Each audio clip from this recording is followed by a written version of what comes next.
Vamos lá, gente. Ainda dentro aí do capítulo de número 3. Estamos aí na segunda aula, né, desse capítulo. Vamos hoje para mais um ponto extenso que fala de ligações químicas, um ponto extenso e muito necessário para a gente entender pontos mais à frente, tá? Então, na aula passada, a gente verificou as ligações químicas parte 1, onde verificamos aí quais são as ligações que existem, sendo elas iônica, covalente e metálica, a nível de ligações interatômicas. Agora, a gente vai olhar algumas particularidades da ligação covalente, trabalhando polaridade, geometria molecular e, posteriormente, ainda nessa aula, as ligações intermoleculares. Então, vamos embora começar. Bom, quando a gente fala de polaridade, a gente está falando de algo que tem polo.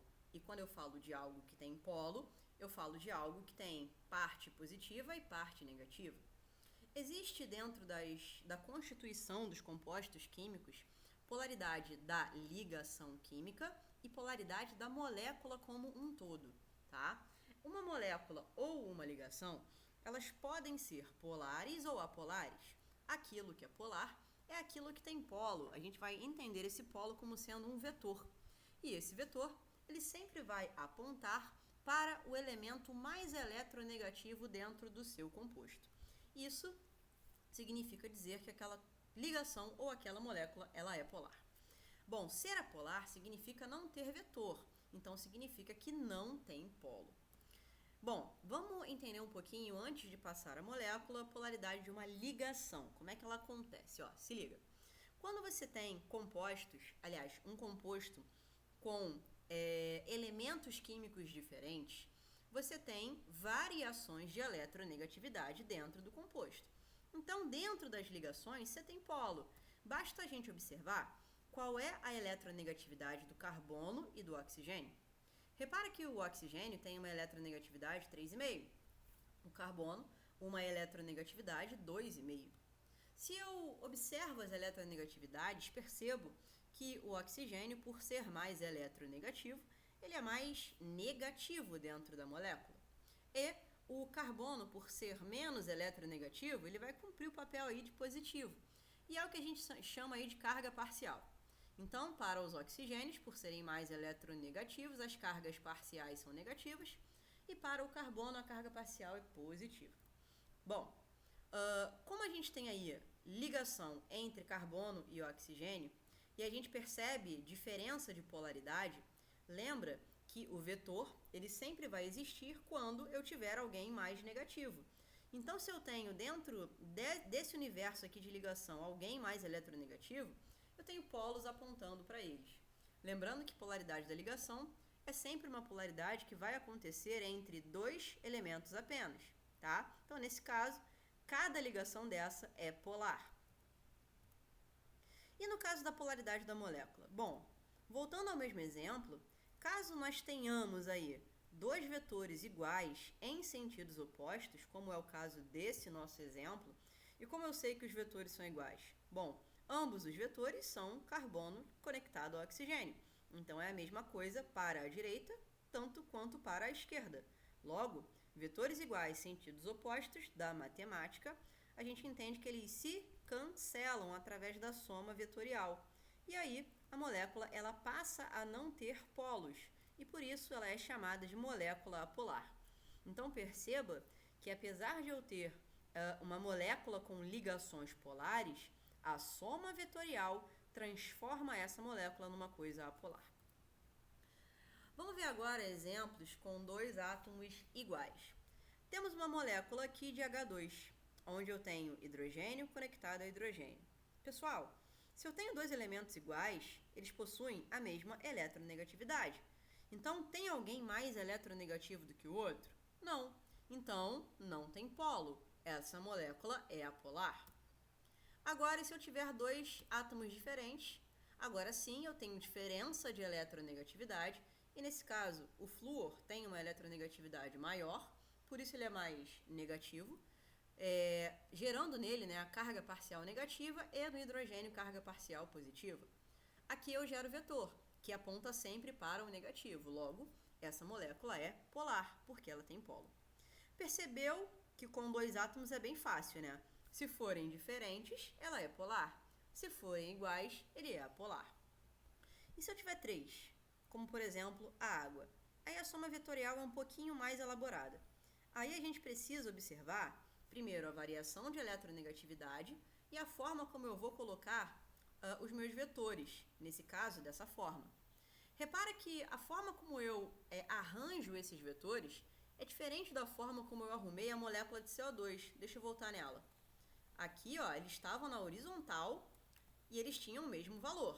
Aqui, no caso do nosso novo exemplo da água, eles não estão em sentidos opostos, eles estão se encontrando, o que gera uma soma vetorial para cima. Logo, essa molécula é polar. Agora, será que é necessário eu sempre verificar vetores para saber se algo é polar ou apolar? Não. Eu vou mostrar para você agora. Primeiro eu precisava que você entendesse, para que agora eu conseguisse te mostrar um método prático para a gente resolver essa questão. Bom, como é que a gente verifica, de modo prático, a polaridade de uma molécula? Primeiro, eu preciso observar a quantidade de átomos que ela possui. Depois, se existem nuvens eletrônicas ao redor do átomo central. E terceiro, verificar se elas são iguais ou diferentes. Mas, o que é nuvem eletrônica? Cara, quando eu falo nuvem eletrônica, eu estou falando de ou par de elétrons que estão disponíveis ou de ligações covalentes. Então, qualquer ligação, seja ela simples, dupla ou tripla, representa uma nuvem eletrônica. Então, a gente tem aqui uma nuvem, outra nuvem e outra nuvem. Lembrando que cada ligação é carregada de 2 elétrons, né? Show! Isso aqui de nuvem eletrônica, pessoal, a gente só avalia caso tenhamos um átomo central, ou seja, apenas em moléculas com mais de 2 átomos. Porque se eu tenho 2 átomos, como você já observou anteriormente, é muito tranquilo. Se eles forem iguais, a molécula é apolar, como foi o exemplo do H2. E se elas forem diferentes, a molécula é polar. Esse caso é muito fácil. Agora, e se eu tenho mais de 2 átomos? Aí eu preciso observar o método prático da nuvem eletrônica. E aí, se as nuvens eletrônicas todas ao redor do átomo central forem iguais, a molécula é apolar. Se eu tiver pelo menos uma nuvem diferente, ela é polar. Exemplo de nuvens iguais. CH4, exemplo clássico que sempre aparece para você em questão. Temos um carbono no meio, rodeado de hidrogênios. Cada hidrogênio recebe uma ligação simples do carbono, vimos isso na aula passada. Repara que o carbono, nesse caso, ele é o seu átomo central, e que cada ligação dessa forma uma nuvem eletrônica. Quantas nuvens você tem ao redor desse carbono? Repara que eu tenho 1, 2, 3, 4. E todas elas são iguais? Sim. Logo, essa molécula é apolar. Vamos verificar a soma vetorial dessa brincadeira. Ó, o carbono tem uma eletronegatividade maior que a do hidrogênio, portanto ele vai puxar os elétrons para si e puxar os vetores também. Então vou começar na vertical. Um vetor para cima e um vetor para baixo. Ó, vetores iguais, sentidos opostos, se cancelam. Agora na horizontal, um vetor para a direita e um vetor para a esquerda. Mesma coisa, vetores iguais se cancelando. Por isso, essa molécula ela é apolar. Pegou a ideia? Show! Agora, repetir aqui, não, nada a ver, sai. Ah, tá, não, mentira, isso aqui é para mostrar uma parada. Olha só, gente, e se eu mudasse uma das conexões aí do carbono? Troquei esse hidrogênio por um cloro, aí a molécula passou a ser polar, tá? Porque aqui, agora eu tenho 1, 2, 3, 4 nuvens e pelo menos uma é diferente. Exemplos agora com nuvens diferentes para além do anterior. Exemplo da amônia. Quando eu monto a amônia, repara que eu tenho nitrogênio no meio e o hidrogênio nas pontas. Aprendemos isso na aula passada. Conectando todos eles, eu percebo que ainda sobra um par de elétrons, porque o nitrogênio ele possui 5 elétrons na última camada. Nesse caso, como o par de elétrons também é nuvem, eu vou ter 4 nuvens, sendo que 3 dessas nuvens são hidrogênios e uma nuvem é par de elétron. Então eu tenho pelo menos uma nuvem diferente, o que torna esse cara polar. Vamos falar agora de solubilidade. Uma característica bem importante aí dos aspectos de polaridade que a gente avalia é a questão da solubilidade. Por quê? Semelhante dissolve semelhante. E se semelhante dissolve semelhante, eu tenho que polar sempre vai dissolver um composto polar ou um composto iônico, compostos que têm polo, cargas positivas e negativas. E um composto apolar sempre dissolverá um outro composto apolar. Show! A água, pessoal, ela é polar, como já observamos anteriormente, tá? Então, é uma parada que você tem que guardar no seu coração. A água é polar e é isso. Talvez esse seja o exemplo mais importante para você guardar. Bom, vamos falar agora de geometria molecular. O que seria a geometria molecular? Ela é a forma como os átomos eles estão organizados dentro de uma molécula. Essa geometria, ela avalia, primeiro, a quantidade de átomos que eu tenho no composto, para depois observar se sobram ou não sobram pares de elétrons no átomo central, caso a minha molécula tenha átomo central. Como é que funciona as principais geometrias e como é que elas se comportam em formas de molécula? Bom, os tipos principais são a linear, a angular, a trigonal planar, ou trigonal plana, ou apenas triangular, a piramidal e a tetraédrica. Vamos agora verificar como cada uma delas se forma. Quando eu falo de dois átomos, eu sempre vou ter uma geometria do tipo linear. O único ângulo possível entre eles é sempre um ângulo de 180 graus, percebe?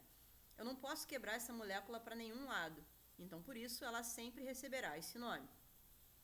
Quando eu tenho agora mais de dois átomos, no caso 3, eu preciso verificar uma questão do átomo central, e aí trabalho com repulsão eletrônica. E essa repulsão eletrônica é que organiza os átomos dentro da minha estrutura. Por quê? Os elétrons e as ligações precisam estar numa distância que seja a maior possível, porque ambos têm o mesmo valor de carga, sendo ele negativo. Então acontece uma repulsão entre cargas iguais. Vamos verificar como é que isso funciona com 3 átomos. Repara na molécula de água. A molécula de água, ela possui pares de elétrons disponíveis aqui, nesse caso.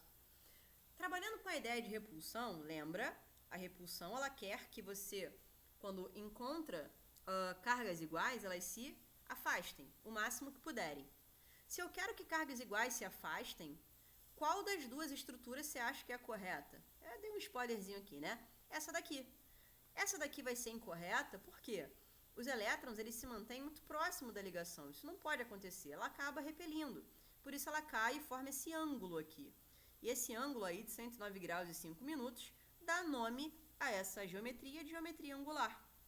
Diferente da linear, ela forma um ângulozinho aí de 109 graus entre as conexões. E se eu tiver agora 3 átomos e não sobrar par de elétron? Nesse caso não sobra. E se não sobra par de elétron, não faz sentido ter repulsão. Então, nesse caso, essa está errada. E essa é a correta. Então, a maior distância entre eles é um ângulo, sim, de 180 graus. E, por isso, essa é uma geometria também linear.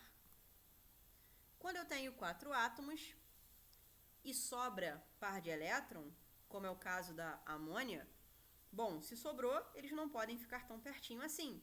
Eu vou fazer uma repulsão para baixo, formando uma geometria do tipo piramidal.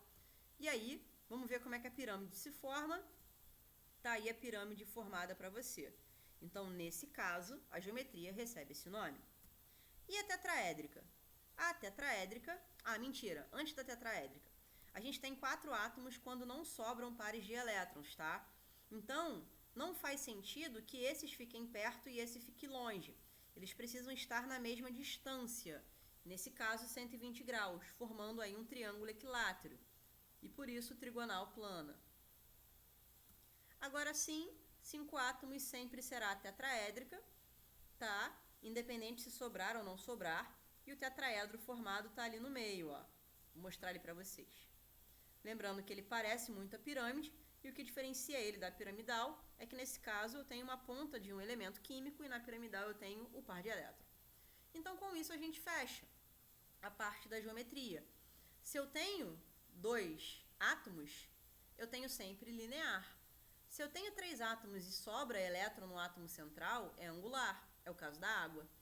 Se eu tenho 3 e não sobra, linear. É o caso do CO2. Se eu tenho 4 e sobra, piramidal. E não sobra, trigonal. E se eu tenho 5, sempre tetraédrica. Fechado? Então, se está fechado, partiu falar de forças intermoleculares. E você vai perceber que se você fixou bem a parte de polaridade, essa parte vai sair muito tranquilamente para você. Porque a força intermolecular, ela depende da polaridade. Ela é uma força de atração entre as moléculas e depende se tem polo ou se não tem polo. Então, a gente vai avaliar se uma coisa é apolar, ou seja, sem vetor, polar ou iônica. Bom, vamos avaliar aqui a conexão entre moléculas que são apolares. Repara que a gente acabou de observar esse exemplo do H2, né? Se eu tenho apenas 2 elementos e eles são iguais, a molécula é apolar. Com isso, a conexão entre moléculas apolares, ela vai ser chamada de dipolo induzido, forças de London ou Van der Waals. E elas geram, quando se aproximam, cargas parciais por conta da conexão entre as moléculas. Então, o que você tem que gravar? Moléculas apolares, quando se conectam, apolar com apolar, forma isso aqui, dipolo induzido ou força de London. São sinônimos. E quando eu tenho 2 moléculas que são polares, tipo HCl, aí o nome vai ser dipolo-dipolo, ou dipolo permanente. O que você tem que gravar? 2 moléculas polares, quando se unem, formam dipolo-dipolo. Agora, existe um caso especial onde moléculas polares se unem, mas a conexão é feita entre elementos muito eletronegativos. Geralmente, H conectado a alguém do FON, que é o flúor, o oxigênio ou o hidrogênio. Ou o nitrogênio, que é o que a gente chama de ligação de hidrogênio. Então, essa conexão sempre vai acontecer com hidrogênio ou qualquer um desses 3 elementos. Então, o que você tem que gravar aqui? Moléculas polares que têm H mais FON é ligação de hidrogênio. E se for uma molécula iônica, metal com a metal, e uma covalente polar? Aí o nome é íon dipolo, porque eu estou conectando algo iônico a algo polar. Show? Olha lá aí. E por fim, se eu tenho 2 coisas iônicas, eu estou conectando aí íon-íon, formando conexão entre eles, tá? Então, assim eu fecho as conexões intermoleculares. E aí é interessante você saber, como observação, que a força de uma ligação entre átomos é sempre maior do que a intermolecular. E que as intermoleculares têm um grau de força entre si. Aqui, eu mostrei elas na ordem de força, tá? Onde força de London é a mais fraca, entre as apolares, e a íon-íon é a mais forte. Aqui a gente vai entrar num ponto que é interessante saber, que quanto maior a força intermolecular, maior o ponto de ebulição. Isso pode aparecer para você em questão, tá? Então, é bem interessante você saber que pontos de ebulição tem a ver com isso, tá? Por quê? Quando uma coisa entra em ebulição, justamente a ligação rompida é a ligação intermolecular, como a gente está vendo no exemplo aqui da água. E com isso a gente fecha, pessoal. Essa aula foi um pouco longa, porque a gente precisava falar desses conceitos todos. Mas dúvidas vocês já sabem. Tragam na central de dúvidas e, por enquanto, tentem fazer os exercícios aí das páginas 24, 25 e 26. E semana que vem a gente se encontra. Valeu, galera. Beijo e tchau!